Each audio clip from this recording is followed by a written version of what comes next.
നമസ്കാരം. 2025 വർഷഫലത്തിൽ പൂയം നക്ഷത്രക്കാർക്ക് 2025 ഗുണഫലങ്ങളും ദോഷഫലങ്ങളും എന്തെല്ലാമാണെന്ന് നോക്കാം. അതിനോടൊപ്പം ഇവർക്കുണ്ടാകുന്ന ചെറിയ രീതിയിലുള്ള പരിഹാരങ്ങളും പറഞ്ഞു തരാം. ഇതെല്ലാം ചെയ്ത് മുന്നോട്ട് പോയാൽ ഗുണഫലങ്ങൾ കൂടുതലായി ലഭിക്കുകയും ദോഷഫലങ്ങൾ കുറയുകയും ചെയ്യും. ഈ ഒരു വർഷത്ത് തന്നെ ഈ നക്ഷത്രക്കാർക്ക് അവരുടെ രാശിയിൽ നിന്നും വ്യാഴം രാശി മാറുന്നു, അതോടൊപ്പം ശനി രാശി മാറുന്നു. അതിൻ്റേതായ ഫലങ്ങളും ജീവിതത്തിൽ വന്നു പോവുക തന്നെ ചെയ്യും. നിങ്ങൾ ആദ്യമായിട്ടാണ് ഈ ചാനൽ കാണുന്നു എന്നുണ്ടെങ്കിൽ ചാനൽ സബ്സ്ക്രൈബ് ചെയ്യുക. ജ്യോതിഷ സംബന്ധമായ കാര്യങ്ങൾ അറിയുന്നതിന് വേണ്ടി സ്ക്രീനിൽ കാണുന്ന വാട്സാപ്പ് നമ്പറിലേക്ക് മെസ്സേജ് അയയ്ക്കുക. പൂയം നക്ഷത്രക്കാർക്ക് ഈ ഒരു വർഷത്തിൽ നിങ്ങൾ ചെയ്യുന്ന പ്രവൃത്തികൾക്ക് എല്ലാം വിജയം നേടുവാൻ സാധിക്കുന്ന ഒരു വർഷം തന്നെയായിരിക്കും. നിങ്ങൾ ഏറ്റെടുക്കുന്ന പ്രവൃത്തികൾക്ക് പൂർണ്ണമായിട്ടും വിജയത്തോടു കൂടി നിങ്ങൾക്ക് കൈകാര്യം ചെയ്യുവാൻ സാധിക്കും. വിദേശത്ത് നിന്നും തിരികെ നാട്ടിലേക്ക് എത്തുവാൻ തടസ്സങ്ങൾ ഉണ്ടായിരുന്ന വ്യക്തികൾക്കാണ് എന്നുണ്ടെങ്കിൽ ആ തടസ്സങ്ങൾ മാറി വിജയിക്കുവാൻ സാധിക്കുന്നത്, എത്തിച്ചേരുവാൻ സാധിക്കുന്ന ഒരു വർഷം തന്നെയാണ്. ജോലിയുടെ ഭാഗമായിട്ട് നിരവധി യാത്രകൾ നടത്തേണ്ടി വരും. എന്നാൽ ഈ യാത്രയിൽ നിങ്ങൾക്ക് പരാജയങ്ങൾ ഉണ്ടാകുകയും അത് സക്സസ് ആവാതെ വരികയും മേലുദ്യോഗസ്ഥരിൽ നിന്നുള്ള ഒരു അതായത് മോശമായ രീതിയിലുള്ള അഭിപ്രായങ്ങൾ ലഭിക്കുക, അല്ലെങ്കിൽ ധനനഷ്ടങ്ങൾ ഉണ്ടാകുക, വിജയിക്കാൻ പറ്റാത്തൊരവസ്ഥയിലിട്ട് പോകാനെല്ലാം സാധ്യതയുണ്ട്. അപ്പോൾ ജോലി സംബന്ധമായിട്ട്, ബിസിനസ് സംബന്ധമായിട്ട്, വിദ്യാഭ്യാസ സംബന്ധമായിട്ട് യാത്രകൾ ചെയ്യുന്ന വ്യക്തികൾ വളരെ സൂക്ഷിച്ച് കൈകാര്യം ചെയ്യുക. നിങ്ങൾക്ക് വിജയിക്കും എന്ന് പറയുന്ന കാര്യത്തിൽ മാത്രം ഇറങ്ങി മുന്നോട്ട് പോകുന്നത് നല്ലത് തന്നെയായിരിക്കും. അവസാനിക്കാത്ത രീതിയിലുള്ള ഒരുപാട് പ്രവർത്തനങ്ങൾക്ക് നിങ്ങൾ തുടക്കം കുറിക്കുകയും അവസാനം നിങ്ങൾക്ക് നഷ്ടം വരുവാനും സാധ്യതയുണ്ട്. അതായത് നിങ്ങൾക്ക് ചെയ്തു തീർക്കാൻ പറ്റാത്ത മേഖലയിലായിരിക്കും നിങ്ങൾ കയറി കൈവയ്ക്കുകയും അതിൽ നഷ്ടങ്ങൾ വരുവാനും സാധ്യതയുണ്ട്. എന്ത് കാര്യത്തിനിറങ്ങുമ്പോഴും നിങ്ങൾക്ക് സാധിക്കുമെന്ന് ഉറപ്പായി നിങ്ങൾ മറ്റുള്ളവരടുത്ത് ചോദിച്ച് മനസ്സിലാക്കുക, അല്ലെങ്കിൽ നിങ്ങൾക്കൊരു ഉറപ്പുണ്ടായിരിക്കുക, ഞാനിത് ചെയ്തു തീർക്കും, നമുക്കൊരു ഉറപ്പുണ്ടാക്കുക, നമുക്കത് വിജയിക്കാൻ സാധിക്കുമെന്ന് മുൻ പരിചയമുള്ള വ്യക്തികളോട് അഭിപ്രായം ചോദിച്ചതിന് ശേഷം മാത്രം ഇറങ്ങി പ്രവർത്തിക്കുന്നത് നല്ലത് തന്നെയായിരിക്കും. ബന്ധുജനങ്ങളുടെ അവരുടെ സാന്നിധ്യം, അവരുടെ സഹായം മൂലം നിങ്ങൾക്ക് ധനപരമായിട്ടുള്ള നേട്ടങ്ങൾ ഉണ്ടാകാനും സാധ്യത കൂടുതലായി കാണപ്പെടുന്നു. സർക്കാരിൽ നിന്നുള്ള ആനുകൂല്യങ്ങൾ ലഭിക്കുവാൻ സാധ്യതയുള്ള വർഷം തന്നെയാണ്.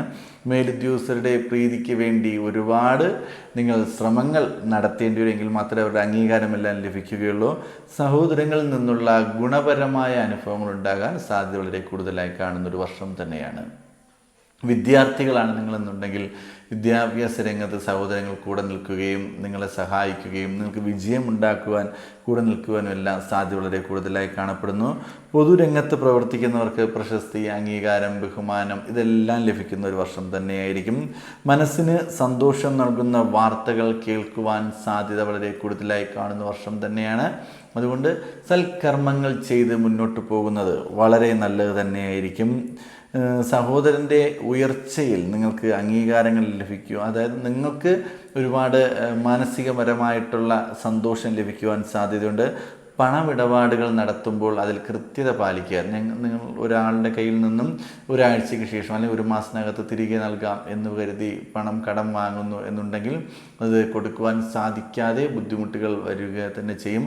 അത് മുഖാന്തരം പ്രശ്നങ്ങൾ ഉണ്ടാകുക, മാനസികപരമായ ബുദ്ധിമുട്ടുണ്ടാകുക, അപമാനിക്കപ്പെടുക, അപ്പോൾ ഇങ്ങനെയൊക്കെ സാധ്യത ഉണ്ടാകാൻ നിങ്ങൾക്ക് ഈ ഒരു വർഷത്തിൽ പല ദിനങ്ങളും ഇങ്ങനെ വരാൻ സാധ്യത ഉള്ളതുകൊണ്ട് കൃത്യമായി കൊടുക്കുവാൻ സാധിക്കും എന്ന് ഉറപ്പുണ്ടെങ്കിൽ മാത്രം അത് മറ്റുള്ളവരുടെ കയ്യിൽ നിന്നും കടമായി വാങ്ങുവാൻ പോകുക. അല്ലാത്ത പക്ഷം മറ്റെന്തെങ്കിലും മാർഗ്ഗങ്ങൾ ചെയ്യുന്നത് വളരെ നല്ലതായിരിക്കും. ചെറിയ സാമ്പത്തികമായിട്ടുള്ള ബുദ്ധിമുട്ട് വരുന്നത് കൊണ്ടാണ് കൃത്യമായി നമുക്ക് തിരികെ കൊടുക്കാൻ പറ്റാതെ വരികയും അതിൽ അപമാനിക്കപ്പെടുവാനും സാധ്യതയുണ്ട്. വളരെയധികം സൂക്ഷിക്കുക.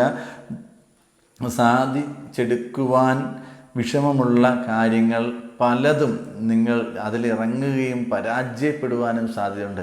നിങ്ങൾക്ക് സാധിക്കും എന്നുറപ്പുണ്ടെങ്കിൽ മാത്രം ഇറങ്ങുക. അത് വിദ്യാർത്ഥികൾ കൂടുതൽ ശ്രദ്ധിക്കുക. നിങ്ങൾ പല മത്സരങ്ങളും പല കാര്യങ്ങൾക്കും ഇറങ്ങുമ്പോഴേക്കും നിങ്ങൾക്ക് സാധിച്ചെടുക്കും, അല്ലെങ്കിൽ എനിക്ക് എന്നെക്കൊണ്ട് സാധിക്കും, ഞാൻ അത് ചെയ്യുമെന്ന് ഉറപ്പുണ്ടെങ്കിൽ മാത്രം ഇറങ്ങുന്നത് നല്ലതായിരിക്കും. വിദ്യാർത്ഥികൾ പരീക്ഷകൾ ഉന്നത വിജയം കൈവരിക്കുവാൻ സാധ്യതയുണ്ട്. ആത്മാർത്ഥമായി പ്രവർത്തിച്ചു കഴിഞ്ഞാൽ പരീക്ഷകളിൽ വിജയം കൈവരിക്കുവാൻ സാധ്യത വളരെ കൂടുതലായി കാണുന്നതാണ്. നമുക്ക് ആത്മാർത്ഥമായ രീതിയിൽ പ്രവർത്തിക്കുകയും അതിൽ വർക്ക് ചെയ്യുകയും അതിൽ നിങ്ങൾ കൂടെ നിൽക്കുകയും ചെയ്തു കഴിഞ്ഞാൽ വിജയം ഉറപ്പായും ഉണ്ടാകുന്ന ഒരു വർഷം തന്നെയായിരിക്കും. കൂടാതെ വിവാഹ കാര്യങ്ങൾ ഉചിതമായ തീരുമാനങ്ങൾ കൈവരിക്കുവാൻ സാധിക്കുന്ന ഒരു വർഷം തന്നെയാണ്. നിങ്ങൾ മനസ്സിനിഷ്ടപ്പെട്ട ഒരാളെ വിവാഹം കഴിക്കുവാൻ സാധിക്കും. നിങ്ങളുടെ സങ്കല്പത്തിനൊത്ത ഒരാൾ ജീവിതത്തിൽ പങ്കാളിയായി വരുവാനും സാധ്യത വളരെ കൂടുതലായി കാണുന്ന വർഷം തന്നെയാണ്. സന്താന ഗുണം വർദ്ധിക്കുന്ന ഒരു വർഷം തന്നെയായിരിക്കും. പൂയം നക്ഷത്രത്തിൽ ഇട്ട വ്യക്തികൾക്ക് അവരുടെ സന്താനങ്ങളെ കൊണ്ട് ഗുണപരമായ അനുഭവങ്ങളും നേട്ടങ്ങളും അംഗീകാരങ്ങളും ലഭിക്കുന്ന ഒരു വർഷമായിരിക്കും. ഊഹക്കച്ചവടത്തിൽ വിജയം കൈവരിക്കുവാൻ സാധിക്കുന്ന വർഷം തന്നെയാണ്. കഴിഞ്ഞ വർഷങ്ങളിൽ നിങ്ങൾ പ്രതീക്ഷിച്ചതിൽ കൂടുതൽ നഷ്ടങ്ങളാണ് നിങ്ങളുടെ ജീവിതത്തിൽ വന്നിരിക്കുന്നത്. എന്നാൽ ആ നഷ്ടങ്ങളെല്ലാം പരിഹരിക്കുവാനും നേട്ടങ്ങൾ കൈവരിക്കുവാനും ഈ ഒരു വർഷത്തിൽ നിങ്ങൾക്ക് കാണിക്കും. വസ്തു സംബന്ധമായ ഇടപെടലുകളിൽ വളരെയധികം ശ്രദ്ധ പുലർത്തുക.